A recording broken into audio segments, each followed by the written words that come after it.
வணக்கம். என் பேர் ஜனார்த்தனன். நான் மெத்தூர் என்ற கிராமத்தில் இருக்கேன்.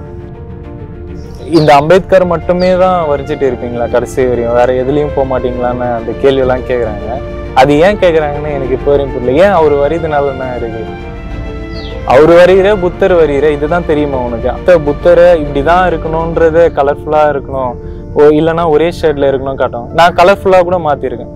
நான் அந்த காவி துணி தான் போடணுன்ற மாதிரி ஒரு சொல்லுவாங்க. இல்லைங்க, நான் என்னோட சாட்டிஸ்ஃபேக்ஷன்ல ஒன்று பண்ணுவேன்ட்டு நான் வைலட்ல போடுவேன், இல்லை மற்ற வேற மாதிரி கூட நான் கிரியேட் பண்ணி வச்சுப்பேன். கொஞ்சம் அப்பாண்ட கொஞ்சம் பேர் நான் எடுப்போம் அப்படின்ட்டு, சரி அப்பா இது பாருங்க அப்படின்ட்டு நான் இவங்க கிட்ட நான் இந்த மாதிரி ஒரு விஷயத்த பண்ணியிருக்கேன், இது பாருங்கன்னு சொன்னோன்னா நான் சொல்றது நீங்க கேட்க மாட்டீங்களா? என் லைன்ல வராதிங்கடா, நீங்க ஏன்டா இந்த மாதிரி கஷ்டப்பட போறீங்க? என்னை பார்க்கலையா?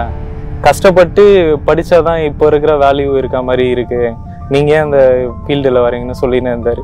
அதெல்லாம் கேட்காம கொஞ்சம் கொஞ்சமா அவருக்கே மறைஞ்சு இருந்து அவர் வேலையில போயிட்டு சின்ன சின்ன விஷயமா கத்துக்கிட்டு ஒரு என்னால முடிஞ்ச அளவுக்கு உங்க ஃபேஸ் கூட நான் அக்யூரேட்டா வரைய முடியும். என்னால தாத்தா சில புக்குங்கெல்லாம் நிறைய படிப்பாரு. புக்குங்கெல்லாம் அவரு படிப்பாரு. அப்போ படிக்கும் போதும் அம்பேத்கரோட புக்கு ஒன்னு எத்தனை இந்த புக்கை எத்தனை கொஞ்சம் படிச்சு பாரு அப்படின்னு சொன்னாரு. சார் தாத்தா இருக்கிற வேலையெல்லாம் விட்டு நான் எதுக்கு தாத்தா இந்த புக்கெல்லாம் படிக்கணும்? அப்பயே எனக்கு பெருசா தோணல. தாத்தா மறுபடியும் அந்த புக்கை எத்தனை படிக்கும் போதும் இந்த புக்கு படிச்சுப்பாரு, இந்த புக்கு படிச்சுப்பாருன்ட்டு ஒவ்வொரு தடவையும் ஃபோர்ஸ் பண்றாரு. படிச்சு பார்த்துட்டேன். இப்போ ஒரு விஷயத்த உரிமையா பேச முடியாது. நம்ம ஒரு நார்மலான ஒரு பர்சன்னா என்ன பேசுறது, உனக்கு என்ன தெரிஞ்சு பேசுற அப்படின்னு கேள்வி கேட்குறேன். அதை நம்மளையும் கேட்டு இருக்கிறேன், சொல்றேன். ஏன் இந்த மாதிரி ஒரு சட்டத்தை தெரிஞ்சுக்கிட்டு நம்ம பேசக்கூடாது? எனக்கு என்ன தெரியும் அப்படின்னு அவன் அடுத்த முறை கேட்கக்கூடாதுல்ல? ஏன் அவரு படிச்சதையே நம்ம படிக்கக்கூடாது?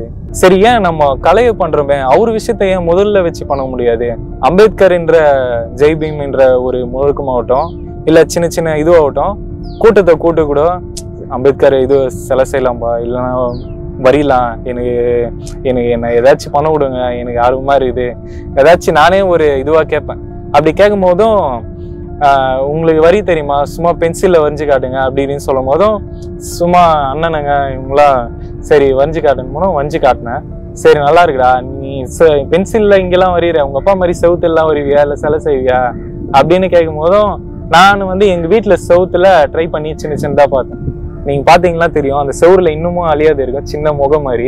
அதுல இருந்து சின்ன சின்ன விஷயமா ஆரம்பிச்சு இப்போ எல்லா இடத்துக்கும் நம்மள கூப்பிட ஆரம்பிச்சாங்க. சரி எங்கெல்லாம் நீங்க இந்த மாதிரி போடுறீங்கன்னா நம்ம ஊர்ல பண்ணிடுவான்னு நானே ஆர்வப்பட்டு கூட கேட்டிருக்கேன். சில ஊர்ல சில வீட்டுல கூட கேட்டுருக்கேன், இந்த மாதிரி ஐயாவோட படம் போடலாங்களா, இல்ல நம்ம வீட்டுல போடலாம் நல்லா இருக்கும் அப்படின்லாம் நானே தன்னார்வப்பட்டு நைட் டைம்ல கூட கதவு தட்டி இந்த மாதிரி போடலாங்களா நம்ம வீட்டுல அப்படின்னு போட்டதான் நம்ம ஊர்ல இருக்காரு அவரு. அப்படி எனக்கு ஒரு சந்தோஷம் அதுல. அப்போ நான் பார்த்துருக்கேன்ல ஏற்கனவே கோவில்லாம் வேலை செய்யும் போதும் அந்த மாதிரி சின்ன சின்னதாக நான் சிமெண்ட்டு அந்த சின்ன சின்ன அப்பா டூல்ஸ் எல்லாம் எடுத்து நானே புத்தர் சிலை அந்த மாதிரிலாம் சின்ன சின்னதாக செஞ்சு வச்சுருக்கேன். அப்படியே படிப்படியாக கொஞ்சம் ஸ்டெப் பை ஸ்டெப்பாக மூவ் பண்ணி நம்ம ஊரில் ஐயாவோட சிலை ஏன் வைக்கக்கூடாது அப்படின்னு முயற்சி பண்ணி ஒரு விஷயத்த ஏற்படுத்தினேன். அதுக்கு மேடை தனியாக கட்டிட்டோம். அதுக்கப்புறம் சிலை செய்ய ஆரம்பிச்சிட்டோம். சிலை செய்ய ஆரம்பிச்ச காலத்தில் அது வருஷ கணக்கில் தான் போயிருந்தது. இது பிரச்சனையாகும், அது பிரச்சனையாகும், இதெல்லாம் உங்களால் பண்ண முடியாது, தனியாலாம் பண்ண முடியாது, எதுவும் பண்ண முடியாது, இங்கெல்லாம் வைக்க விட மாட்டாங்க, செய்ய விட மாட்டாங்கன்னு ஒரு கட்சி ரீதியான சில பிரச்சனைகள்லாம் அதாவது அதை நான் பேர் சொல்ல விரும்பல. இருந்தாலும் நீங்களாம் என்ன யாரு பேச்சு கேட்டு நாடுங்க, இதெல்லாம் யாரு வைக்க சொன்னா செய்ய சொன்னா, அதாவது போர்ட்ரேட் பண்றாங்க. நீங்களாம் பண்ணிட்டா நீங்களாம் பெரிய ஆளுங்களா, நாங்களாம் இருக்கிற வரையும் உங்களால எதுவுமே பண்ண முடியாது, நீங்க என்ன வேணாலும் பண்ணீங்க, நான் பண்றதுதான் பண்ணுவோம் அப்படின்னு சில எதிர்த்தரப்பு ஒரு 4-5 பேர், மொத்தமாலாம் நான் யாரையும் எதிர்க்கல, சில குறிப்பிட்டு இருக்கிறாங்க. இந்த கட்சியெல்லாம் எத்தனை உள்ள வீடு பாக்குறீங்களா, நாங்க காலகாலமா இப்படிதான் இருக்கோம், இந்த மாதிரி தான் ஜனங்களையும் வச்சிருக்கோம், நீங்க புதுசா அம்பேத்கர் அது இதுன்னு எத்தனை வந்துட்டீங்களா, நாங்களா எப்படி இருப்போம்ட்டு பேசினாங்க. இது மெட்டீரியலா தான் எல்லாரும் வாங்கி கொடுத்தாங்க, அன்பளிப்பா எல்லாரோட பங்கும் இருக்கணும், யாராச்சும் ஒருத்தரோட ₹1 இருந்தாலும் அது என்னோட பங்குன்னு இருக்கட்டும் அப்படின்னு சில பேர் எல்லாருமே வாங்கி கொடுத்தாங்க. அது வந்து பசங்களாம் ஒன்னா சேர்த்து தான் பண்ணோம்.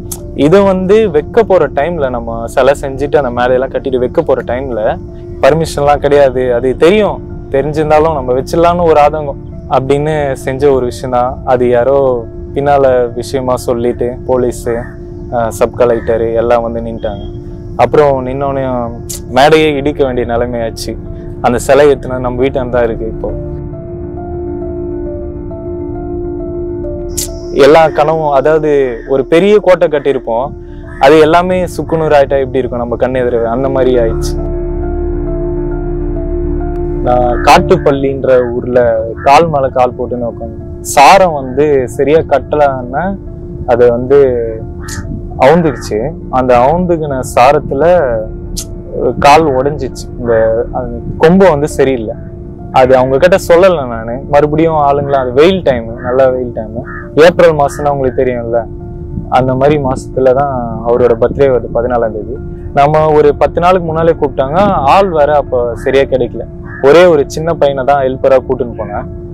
சரி நான் தான் கட்டினேன். அந்த கொம்பு சரியா பார்க்கலன்னு மேலே ஏறும் போதும் அது கொஞ்சம் உடச்சிக்கிச்சு. ஒன்சோனையும் கீழே சாஞ்சிச்சு. இடுப்புல ஒரு ஏதோ குத்திக்குச்சு, அந்த கொம்பு மாதிரி தான் குத்திக்குச்சு. அதுக்கப்புறம் அதெல்லாம் பெருசா படுத்தாம எப்படி ஆனாலும் அந்த மழையாகட்டும் புயலாகட்டும் என் உடம்பு வலியாகட்டும் எதுவும் வந்தாலும் அந்த விஷயத்த நான் முடிச்சுட்டு வந்துடணும், அந்த கலையையும் அவரையும் நான் கம்ப்ளீட் பண்ணிட்டு வந்தணுன்றதுதான் ஃபோக்கஸா இருந்தது. அது சில டைம்ல அப்படி ஆகும். கஷ்டப்பட்டு பண்ணேன்னா அந்த ஒரு விஷயத்த தான் சொல்லுவேன். மற்ற இடத்துலலாம் எனக்கு பரவாயில்ல. அதுக்கப்புறம் தான் சேஃப்டின்ற ஒரு விஷயத்த நான் பெருசா மதிச்சேன். இப்போ சேஃப்டி இல்லைன்னா நம்ம ஒரு விஷயத்த பண்ண முடியாது. கலையாகட்டும் எந்த ஒரு விஷயம்னா சேஃப்டி இல்லாம பண்ண முடியாது. வீட்டுல சப்போர்ட் பண்றாங்களான்னா அதான் படிக்காதனால இது மாதிரி சுத்தி நேரு என்ன இப்போ வரையும் கேட்டுன்னு தான் இருக்கிறாங்க. படிச்சு முச்சாச்சு, இதுக்கப்புறம் என்ன பண்ண போறேன்னு கேக்குறாங்க. இதைதான் வச்சுன்னு இது பண்ண போறியா இல்லை இப்படின்னு கேட்டாங்க. இல்லப்பா, நான் படிப்பு ரீதியாகவும் பார்க்குறேன், இந்த பிஸ்னஸ் ரீதியாகவும் பார்க்குறேன். கலை வந்து நம்மளோட முடிஞ்சிடக்கூடாது, நம்மளுக்கு பின்னால் வரவங்களுக்கும் நம்ம சொல்லிக் கொடுக்கணும். இல்லை யாராச்சும் வாலண்டியராக வந்தாலும் அவங்களுக்கு சொல்லிக் கொடுக்கணும். அவரும் அதுதான் சொல்றாரு. சொல்லிக் கொடுறது இல்லை, நம்மளோட வேலையும் கொஞ்சம் பார்த்தீங்கன்னு மற்றவங்களுக்கும் கொஞ்சம் இது பண்ணு அப்படின்னு தான் சொல்றாரு. சப்போர்ட் பண்ணுறாங்க, பரவாயில்ல.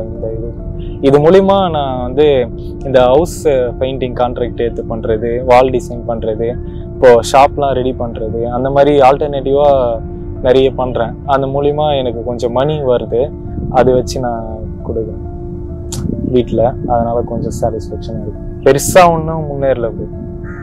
உண்மையாக சொல்லணும்னா அதுதான்.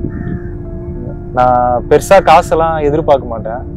அதனால் எனக்கு கேட்குறதும் ஒரு தயக்கமாக இருக்குது. இவ்வளோ கொடுப்பாங்களா அவ்வளோ கொடுப்பாங்களா, ஆனால் வேலைலாம் பொறுப்பா தரமாக குறைய சொல்லாத அளவுக்கு செஞ்சு முடிச்சிடும். நான் எப்படி முன்னேறணும்னு எனக்கே தெரியல. அடுத்த கட்டத்துக்கு நான் எந்த ஸ்டெப்பு எடுத்தா நான் முன்னேற முடியுன்றது எனக்கு ஒரு வாய்ப்பாகவே தெரியல. எந்த வாய்ப்பும் என்னை தேடி வராத மாதிரி நானாக ஏற்படுத்திக்கிறேன்னா என் சூழ்நிலை அந்த மாதிரி ஏற்படுத்துதான்னு தெரியல. நான் அடுத்தடுத்த முயற்சி தான் பண்ணிட்டு இருக்கேன். ஆனால் பெருசாக ஒரு முயற்சி பண்ணுறேனான்றது எனக்குள்ளே ஒரு கேள்வியாக இருக்குது. ஒரு சமயத்தில் என்னடா அப்பா சொல்கிற மாதிரி இதெல்லாம் நம்மளுக்கு வேலைக்கு ஆகாதா அப்படின்ற மாதிரி கலையை நான் மதிப்பு குறைக்கிற மாதிரி இருக்குது. எனக்கு மணி இந்த இது உள்ள வேணாம், என் கலையை ரசிக்கிறாங்களா அந்த ஒரு சாட்டிஸ்ஃபேக்ஷன் மட்டும் எனக்கு போதுன்ற மாதிரி தான் இருக்குது. எனக்கு வந்து வேணும்ன்ற நினைக்கிறேன். அந்த டைமில் யாரும் எனக்கு ஹெல்ப் பண்ணுறதுக்கு ஆள் இல்லை. ஒரு மனுஷன் சுயநலமாக ஓடின்னு இருக்கிற இந்த உலகத்தில் அப்பத்துலேருந்து இப்போ வரையும் சுயநலமாக தான் இருக்கிறாங்க. அவங்கவுங்களுக்கு சேர்த்து வச்சுன்னு காலகாலமாக இருந்து நடந்து வந்த விஷயம். ஒரு நாட்டையே சமன்னு ஒரு விஷயத்த எடுத்துன்னு வந்தாரு. அது எப்படி ஒரு மனுஷனால இவ்வளோ ஒரு விஷயத்த பண்ண முடியுது? அந்த வாழ்நாளையே அர்ப்பணிச்சுக்கிறாரு. நம்மலாம் எவ்வளோ ஒரு விஷயத்த அவரோட படம் போடலன்னா நம்மளுக்குலாம் என்ன இந்த கலையே பிரயோஜனமே இல்லை. அந்த மாதிரி எல்லாம் நான் நினைப்பேன் சில டைம்ல. அது நான் எப்பவுமே ஒரு நெருப்பு மாதிரி உள்ள எரிஞ்சிட்டே இருக்கும். அது தனியாது. எனக்கு ஒரு ஆசைன்னா அவரோட படங்களை மட்டுமே எல்லா விதத்துலயும் போடணும்னு ஒரு ஆசை. ஒரே சவுர்ல என்னோட கலையா இருக்கணும். அந்த கலையை வந்து ஒவ்வொரு பேட்சா வரைஞ்சி அவரே ஃபுல்லா காட்டணும்ன்ற ஒரு ஆசை. ஒரு பெரிய சவுரு அவரை மட்டுமே ஃபோக்கஸ் பண்ணி திரும்பி பார்க்கணும் ஒட்டுமொத்த ஜனமே. சும்மா ஏதாச்சும் இங்க சிலை உடைக்கிறான் அங்க அது இதுன்னு நிறைய இஷ்யூ வருது. இப்போ இவரோட பார்வை அந்த சூரிய ஒளி மாதிரி எல்லா இடத்துலயும் பரவி இருந்ததுன்னா பெரிய சுவரா இருக்கணும், அந்த இடத்துல நான் வரைஞ்சு காட்டணும். அது இப்போ நம்ம எப்படி சொல்றது, இந்த கோட்ரஸ்ல இருக்குதுங்கள, இந்த அபார்ட்மெண்ட் மாதிரி கட்டிட்டு இருக்கு, அதுலலாம் சினிமா ரீதியா சில விஷயத்தெல்லாம் பண்றாங்க. அந்த மாதிரி பெருசா ஒரு இடம் கிடைக்குதா, அங்க ஐயாவோட படத்தை ஃபுல்லா போட்டு காட்டிடலாமா, அந்த மாதிரி ஒரு ஆசை, பெரிய ஆசை அதுதான் அப்படின்னு இருக்கு. அது காலத்துக்கும் அழியாதே இருக்கணும்னு நினைக்கிறேன். இல்லைன்னா இப்போ சிலை வச்சிருக்காங்கல்ல விஜயோடல, அந்த மாதிரி பெரிய சிலையா ஏதாச்சும் வச்சிடணும் அப்படின்னு, ஏதாச்சும் அப்ரூவ்டு கிடைக்குமான்னு காத்துன்னு இருக்கிறேன். என்ன பண்றது.